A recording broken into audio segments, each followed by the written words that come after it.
I'm really to be here in Jeddah is very important to me because I've been here already. I've been to KAUST University to visit, and this shows what is happening right now in Saudi Arabia, and I'm really proud to be part of this, and looking forward to it, to come back again and again and again, and to make sure the vision of the Crown Prince it happen.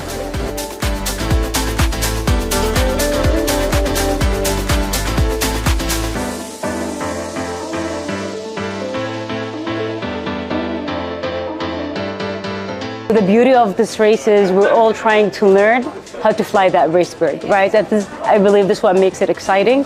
We look forward for the next 2 days, and we're pretty happy to be actually representing Saudi and doing this.